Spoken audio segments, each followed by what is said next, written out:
Salut à tous, ici Benjamin Blanchard. Bienvenue sur ma chaîne où l'on explore ensemble le monde passionnant des technologies modernes. Si vous êtes intéressé par les dernières innovations et que vous voulez rester à jour sur ce qui change notre quotidien, pensez à vous abonner. Aujourd'hui, on va plonger dans un sujet incontournable des nouvelles tech. Prêts à découvrir? C'est parti. Bonjour à tous. Dans cette vidéo, je vais vous montrer comment bien utiliser DALL. E2, l'outil d'intelligence artificielle qui génère des images à partir de descriptions textuelles. Je vais vous guider à travers les différentes fonctionnalités de cette plateforme, vous donner des astuces pour optimiser vos créations et partager quelques exemples inspirants. Que vous soyez débutant ou déjà familier avec DALL. E2, vous trouverez des conseils utiles pour tirer le meilleur parti de cet outil fascinant. Alors, restez avec moi et découvrons ensemble comment donner vie à vos idées. Ce n'est pas le plus doux des text-to-image, mais il est désormais accessible depuis Bing et donc un grand nombre d'utilisateurs de ce moteur de recherche vont découvrir ce type d'application avec DALL. E2. Comment peut-on faire pour qu'il génère des images bluffantes? 3 applications text-to-image, générateur d'images IA, se sont imposées comme, a priori, les plus intéressantes du domaine. DALL. E2 de OpenAI, qui a été la première à apparaître, Midjourney, souvent considérée comme la meilleure en qualité d'image, même si sa prise en main n'est pas aisée. Nous lui avons d'ailleurs consacré un tutoriel, ici, Stable Diffusion, dont l'interface est plus simple et qui rend donc aise d'obtenir des visuels de qualité. D'autres applications ont vu le jour, notamment celle-ci, Leonardo, et qui se présente comme un sérieux concurrent à Midjourney, Guru, fort prometteur, mais là encore pas très aise à prendre en main. Adobe Firefly, simple d'usage, avec des visuels impressionnants. Le souci, avec les applications précitées, est qu'il faut habituellement s'inscrire en vue de demander un accès, qui n'est généralement attribué qu'au bout de quelques semaines. DALL. E2. DALL. E2 est l'œuvre de OpenAI, soit le créateur de ChatGPT. Or, ce n'est pas l'application la plus brillante en la matière. Toutefois, il est probable que de nombreux utilisateurs vont découvrir les text-to-image avec DALL. E2 car cet outil a été intégré à Bing Image Creator de Microsoft, accessible depuis Bing. Alors, autant savoir comment amener DALL. E2 à produire de belles images. L'une des clés va résider dans l'ajout d'un style particulier. Nous allons en voir maints exemples ici. DALL. E2 est accessible depuis cette adresse. Cliquez sur Try DALL pour avoir accès à l'interface de frappe d'un texte. Nous sommes partis de cette requête. Un répliquant de Blade Runner assiste à une soirée mondaine dans un décor rétro-futuriste qui rappelle le 19e siècle.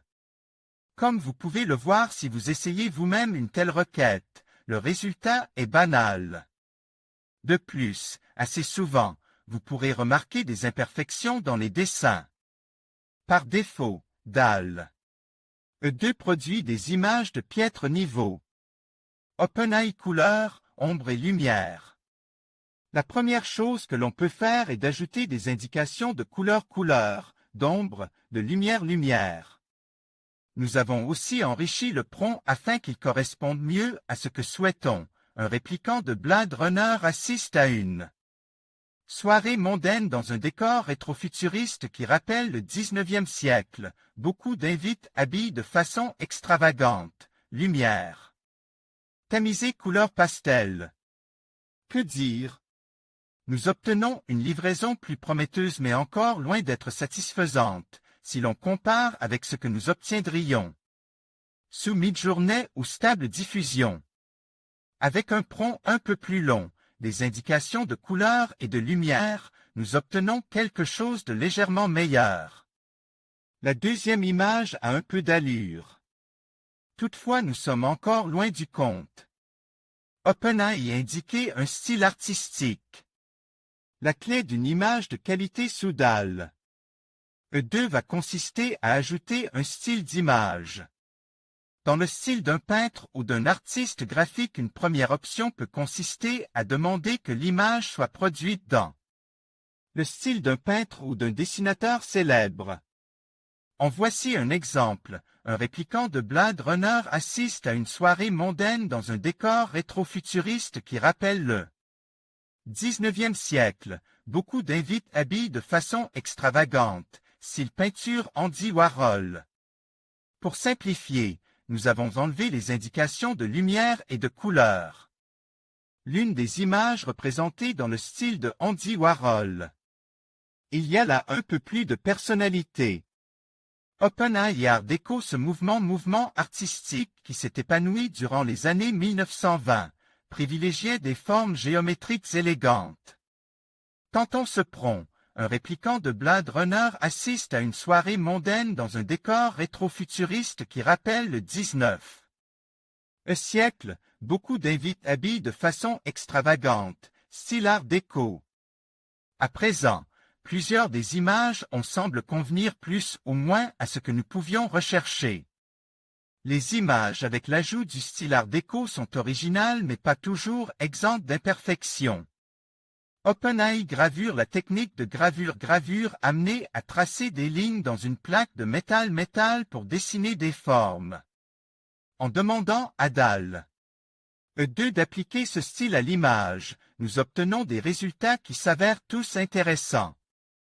À partir de maintenant, nous avons uniquement remplacé ce qui se trouvait après style dans le prompt. Avec le style gravure, nous obtenons presque toujours des résultats fort intéressants. OpenAI et Art vectoriel. L'art vectoriel désignait l'art produit à partir d'un logiciel d'illustration vectorielle, mettant à profit des formules mathématiques, comme Adobe Illustrator. Habituellement, ce style produit des images nettes et colorées. Cette fois, nous avons obtenu plusieurs images de qualité artistique.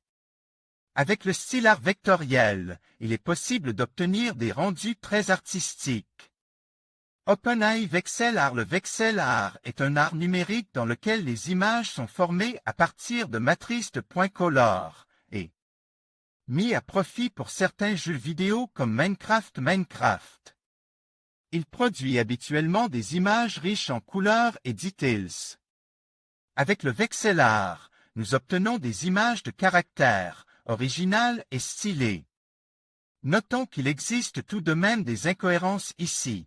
Un pied de verre à champagne paraît suspendu dans le vide. Le visage de la femme sur la droite est déformé. OpenAI Ébru est une technique de peinture à la surface de l'eau. Il s'agit d'un art né en Turquie au XVe siècle. Quand on le met à profit dans DALL E2, les résultats sont presque toujours de qualité. Ébru produit des images très raffinées avec de riches dégradés de couleurs. OpenAI d'autres styles? Et voilà. Si une image vous séduit particulièrement, vous pouvez la télécharger, tout en sachant que le format de base est 1024x 1024px. Ce qui pourra vous sembler insuffisant si vous souhaitez du matériel publiable. Ainsi, si vous souhaitez obtenir une définition plus élevée, et aussi une qualité d'image largement supérieure, il vaudrait mieux passer à Midjourney ou Stable Diffusion. Vous pouvez aussi essayer des styles comme le pop art, le surréalisme, le pop surréalisme qui est une combinaison des deux, le claymotion. Comme dans Wallace en dents, Gromit et tout autre mouvement artistique qui vous interpelle. Vous pouvez aussi vous inspirer d'images réalisées par d'autres, copier les prompts correspondants et les adapter à l'image que vous souhaitez obtenir. Sur la version accessible depuis le site de OpenAI, vous pouvez charger une image, upload image sur la page d'accueil et générer des variations de celle-ci. Merci d'avoir suivi ce tutoriel sur comment bien utiliser DALL E2. Nous espérons que ces conseils vous aideront à exploiter pleinement le potentiel de cet outil créatif. N'hésitez pas à expérimenter et à laisser libre cours à votre imagination. Si vous avez des questions ou des suggestions, partagez-les dans les commentaires. À bientôt pour d'autres tutoriels.